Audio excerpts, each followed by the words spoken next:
Dodge a Bullet episode, anybody seen that one? Well, let's remember the story. Well, what happened on the show is, the Mythbusters that you guys see on those screens tested out if someone can dodge a bullet, and they found out no. It is impossible to dodge a sniper's bullet, even from 300 yards away, because we just cannot react quick enough. Very true, Savion. I was thinking that we could try something that's still kind of dangerous, but maybe moves just a little bit slower.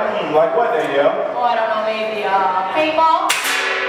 Oh, yes. You guys knew you could come to the Mythbusters exhibit without us picking up the danger a little, right?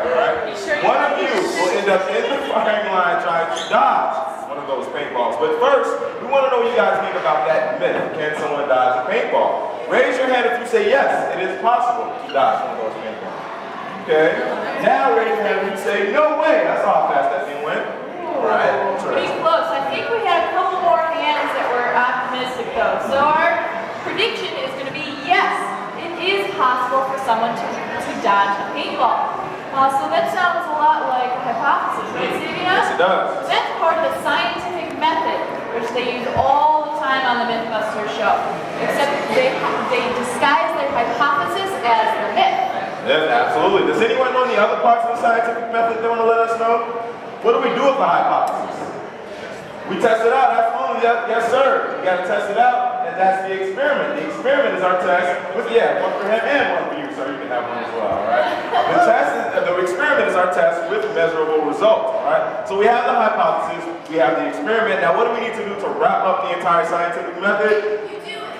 You do it, which is part, yes, you have to do it, part of the experiment, absolutely, all right? So, what goes at the end? We have to draw a conclusion, absolutely, high fives for everybody. The conclusion is when we find out whether our myth is busted, plausible, or confirmed. Exactly.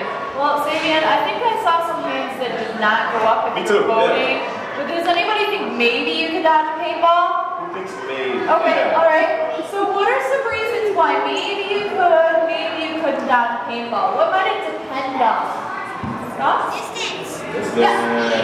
Distance, yeah, definitely. Yeah. Well, speed, yeah. For sure. What? Yeah. Sure.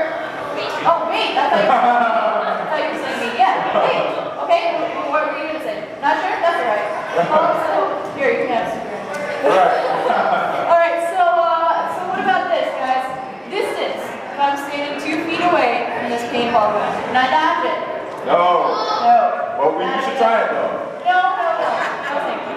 But let's say instead I'm standing 800 feet away. Can I dodge it then? Yeah, a much better chance, right? Yes, so before we start shooting for science, we have to plan the part of the experiment that takes those it depends out of the equation. We call this controlling the variables, and we can control the variables with our wonderful paintball rig, the Museum 2000. Everyone say hi, Museum 2000. That was so lame, alright? But it is called the Museum 2000 tonight, alright? The Museum 2000 has a couple of constants. It's always bolted to the ground right there, 25 feet away from the target, alright? That's a constant. Also, the paintball is always being fired at 250 feet per 1 second. That is equivalent to 170 miles per hour, ladies and gentlemen. It's pretty fast. One thing we can change on the paintball rig is the delay system, alright? We have delay built in. We can fire the paintball between 0 and 1 second delays. That way we can simulate the paintball being fired from a longer or shorter distance. Exactly. So Savion, I'm going to show them how it works, right? Okay. So let's say I want to fire this paintball from 25 feet away. Well, Savion already told us that the gun is 25 feet away from the ball. So I'm going to just load everything up and turn it on. I'm going to set that delay to 0 seconds, alright? So then, right when I hit the trigger, it fires immediately. But let's say instead I want to fire from further away, like 250 feet away. Well, I can't pick the rig up and carry it all the way over there, right? Well, we do have that delay, and I'm going to turn that up to 1 full second. And remember, the paintball travels at 250 feet per second. Convenient, right? So I'm going to turn that on, and this time when I hit the trigger, 1,000.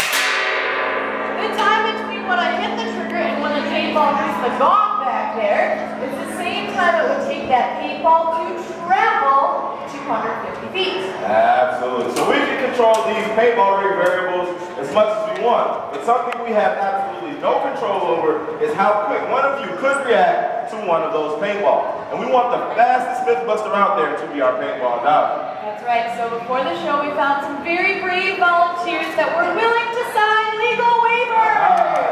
Yes. So let's welcome up to the stage Steve, Zachary, and Ellison. Come on up. All right. Follow Danielle right over there. She's going to show you guys what to do. All right, follow Danielle. Step on that X right over there. Yep. All right. So our volunteers right over there. Our volunteers have been handed colorful buzzers, as you guys can see. Those buzzers are very important because they will receive a certain cue. Once they receive that cue, they're going to smack the buzzers as quickly as they can. The computer back here will read the results, and we will find out amongst the two volunteers who has the fastest reaction time. Whoever has the fastest reaction time will end up right here and trying to dodge that paintball. Let's do it. Wait. You talking about the two cues? Oh, no, I didn't. All right. Well, our super fancy Snoozy M2000 has two super fancy cues. We've got the light cue and the sound cue down here. So I think we should not only test who of our Mythbusters is the fastest, but what they react faster to, the light or the sound cue. That way we can give you guys the best chance of getting out of the way of the paintball. Sound good? That is a very good idea, Danielle. And that means we have a new experiment, which means we can make one more hypothesis, ladies and gentlemen. Like Danielle said, we want to know if they will react quicker to light or to sound. Who thinks light? Raise your hand. Who thinks they will react quicker to light instead of sound? All right. Does anyone want to tell me why they think light instead of sound? Yes. Because you see it and it's just better, huh? Air high five, right? Good job. Right? Yeah. Light moves faster than sound. All right, so there you go. High five. All right, good job. Does anyone think sound instead of light? Anybody? Okay. All right. Does anyone want to tell me why they think sound instead of light? Yes? They scare the crap out of me. Absolutely. All right. So if a noise frightens you, you react to that quicker than you react to anything else. High five. Some great ideas. What does the majority think then, yo? I think a few more hands went up for light, so that's going to be our hypothesis. And now, Savion, we get to test it out. Let's test it out. All right. So when you guys see that light bulb turn on in front of that paintball rig, bam, smack the buzzer as quickly as you can. Audience, we got you guys involved as well. We placed buzzers behind your benches. Get those buzzers out. They're very important. Get them out. They're invisible. Aha. Yes. Got you, and you. All right. Pull those imaginary buzzers out. When you receive that cue, you can smack your own imaginary buzzers as well. All right. There we go. All right. Here we go, guys. Here we go. Test number one. Light cue. There we go. That's participation we're looking for right there. The results are rolling in. Player number one. Who has a one on that buzzer? That is Allison. Had a reaction of 0.5 seconds. 0.5. All right. And our group average was 0.625. Ooh, not too far apart. All right. So let's test the sound cue. See how that goes. All right. So the same process, ladies and gentlemen. Instead of looking for the cue, we're listening for the cue. All right. Here we go. Sound test. Yes, the results are rolling in. Drum roll, please. Player number 3 this time. Zachary had the fastest reaction time this time with 0.45 seconds. Shave off a little time there. And what was the average? Group average this time was 0.6. Right. Okay, 0.60. All right. So guys, we said that they would react faster to light and to sound. So was that busted or confirmed from our data?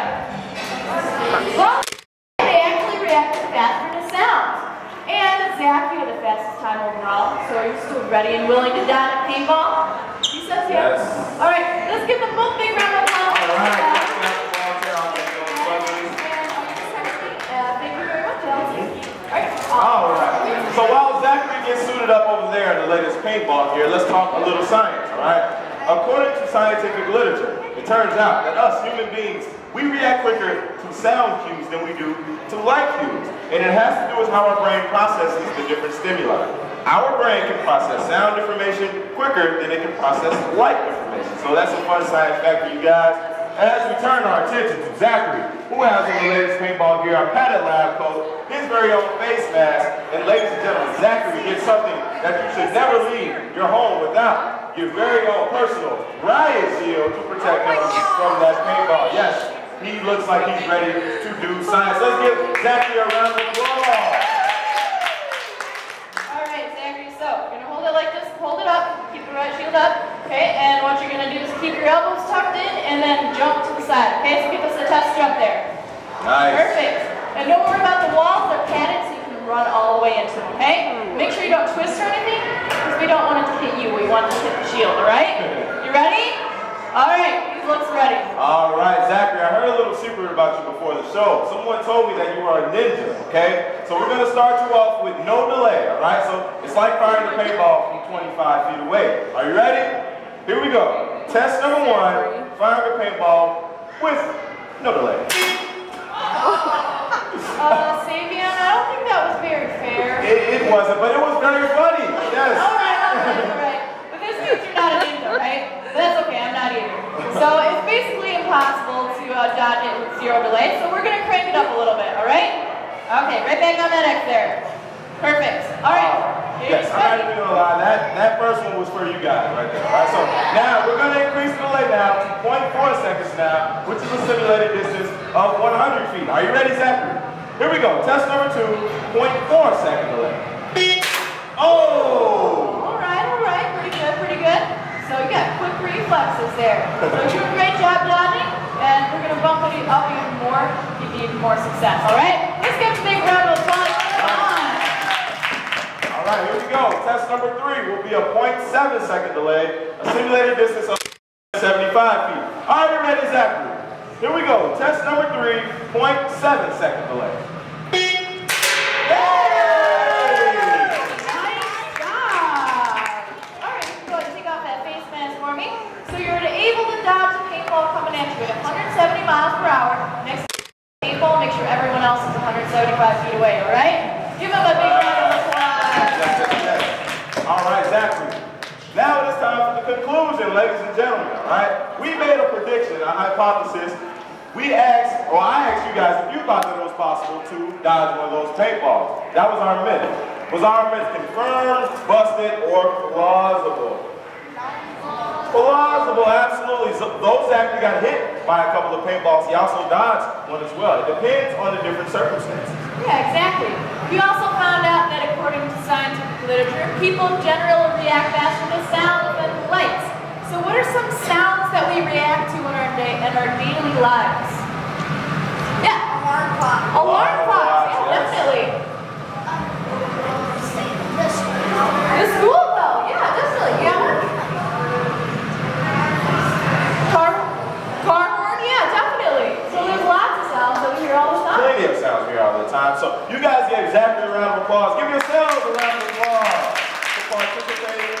Thank you guys very much. If you have the perfect myth that you want to submit to the show Mythbusters, right over here, Betty is showing you to submit a myth station. You can submit your own myth to the show. Who knows? It could get used by Adam and Jamie on the show Mythbusters. Other than that, I'm Savion. And I'm Danielle. Have a good snooze, everyone. All right.